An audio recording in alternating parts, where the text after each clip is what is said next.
Bueno, bien, vamos a trabajar lo que sería el texto de Freire, escuela pública y popular, ¿no? Vieron que yo les había dicho que siempre es importante empezar a pensar un texto desde lo que inicialmente marca su título, ¿no? Él dice escuela pública y popular. Entonces, ¿qué quiere decir? Ahí está haciendo una ruptura entre dos conceptos importantes que es la escuela pública y la escuela popular.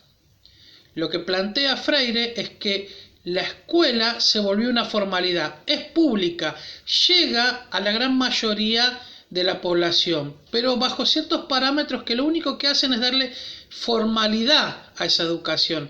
Esa educación nunca trabaja en función del desarrollo popular y social. ¿Por qué dice él? Porque es una educación sistemática, es una educación lineal, no conecta los conocimientos con la realidad. El chico nunca aprende lo que le sucede, sino que siempre aprende cosas que en definitiva no sabe para qué las conoce. No descubre su propia conexión con la realidad. Por eso él habla de una educación formal. Es una educación que te forma y te da ciertas ideas, ¿no? Él le llama educación bancaria, dice, y esa educación bancaria entiende al otro como un objeto vacío que debe llenarlo de contenido. Él dice, esto no debe ser así. ¿Por qué? Porque justamente la sociedad tiene que aprender a observar, a analizar, a disgregar, a separar, a evaluar y a sacar sus propias conclusiones. Él le dice, porque si esto sucede de esta manera, seguramente la persona va a aprender a pensar críticamente. Entonces acá aparece otro gran concepto de Freire en donde él plantea la educación como práctica o como praxis. Dice, la educación como práctica, como praxis debe generar cuerpos conscientes. ¿Qué es un cuerpo consciente para Freire? Es una persona que tiene conciencia, pero tiene conciencia de justamente de lo que sucede a su alrededor. Lo sabe entender, lo sabe pensar, lo sabe discernir. ¿Se entiende? Entonces, al saber hacer eso, puede entender qué son las cosas que los afectan, cuáles son las limitaciones que se les interponen, de qué manera puede salir o seguir avanzando dentro de esa sociedad, ¿no? Para Freire lo importante es que la educación genere un cuerpo consciente, una persona pensante, que no se detenga esa persona simplemente en decir, bueno, esto no estoy de acuerdo con esto. Él dice, tiene que haber una relación entre docente y discente. El discente no es aquella persona que disiente en el sentido tradicionalmente que nosotros lo comprendemos, ¿no? La gente, o las personas, por lo que uno puede observar, disiente, está en desacuerdo de algo. Entonces lo que se genera, dicen los racionalistas, es un debate. Y el debate nos lleva a una idea más profunda.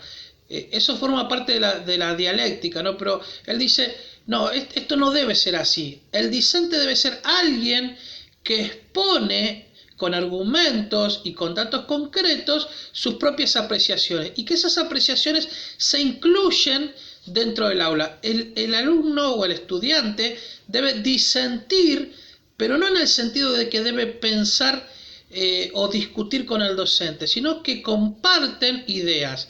Y el hecho de compartir ideas implicaría esencialmente construir un nuevo imaginario. Para Freire lo esencial es que el ser humano aprenda a desnaturalizar la realidad. ¿Qué es desnaturalizar la realidad? Le doy un ejemplo. Se suele decir que los chicos pobres tienen menos posibilidades, tienen menos desarrollo en el conocimiento. Eso, dice Freire, es una mentira. Los chicos pobres carecen de los recursos económicos, políticos, sociales necesarios para potenciar esa habilidad, por lo cual la culpa no es del chico que es pobre en sí y que no puede desnaturalizar esa condición, sino que la culpa es del sistema que no le permite desarrollar todo ese conocimiento y esos objetivos que él plantea.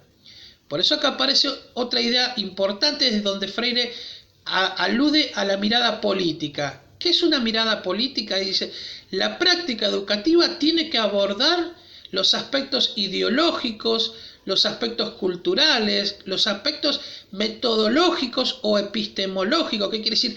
El pensamiento crítico arraigado a una metodología. Tiene que abordar de cómo se observa la economía, tiene que entender que la política es la base y la herramienta de todo tipo de transformación. Por eso dice, los gobiernos deben apostar a la educación no como mera formalidad, sino específicamente como un organismo que organiza cuerpos conscientes, personas que van a empezar a discernir y a disentir con lo que está, pero no para entrar en un plano de conflicto, enfrentamiento, sino para tratar de generar cambios que sean profundos. ¿En dónde él empieza a anclar el concepto de profundidad? En el hecho de que puede desnaturalizar lo que está naturalizado. Brindarle la herramienta al ser para que él observe, lo analice y lo quiera transformar. Por lo cual, el campo de, si se quiere, de debate no es el aula. El aula es un espacio de construcción del conocimiento basado en la inclusión de todas las ideas y la elaboración conjunta de una conclusión. Así se desnaturaliza, dice Freire, estas circunstancias. Ahora, frente a eso, dice, hay dos agentes condicionantes. Dice, por un lado, ustedes bien marcaban el otro día, el hecho de la política que habla de la derecha y la izquierda. Él ejemplifica los dos modelos políticos en dos grandes bandos, o la izquierda o la derecha. A la izquierda la define como totalizadora, como totalitaria, como autoritaria, como, si se quiere, hegemónica a través de la violencia, y a la derecha la define como una institución que a donde apunta es a generar personas que entiendan que la libertad es la capacidad del consumo y que la capacidad del consumo está vinculada con la relación laboral. Entonces, él dice, esto no es así, esto no debe ser así. La educación tiene que formar personas que puedan mirar más allá del consumo y personas que puedan mirar más allá de los liderazgos de izquierda. Entonces ahí determina la aparición de un tercer agente, que es el agente progresista. Él dice, el docente debe ser un educador progresista. ¿Qué quiere decir? Que progrese conjuntamente con esos sectores sociales que están desprotegidos hacia el anclaje de nuevas ideas. Y que esas nuevas ideas se inserten dentro de la sociedad, que empiecen ahí sí a tener un plano de discusión y de debate para generar una transformación. Por eso él habla de esto de la derecha imposibilita mediante el ejercicio de la supuesta idea de libertad. Y la izquierda, si se quiere, limita al ser humano en el uso de la violencia, a través del aparato represivo, que serían las fuerzas policiales o militares, y del aparato ideológico, en donde solamente se lee y se escribe lo que la izquierda quiere.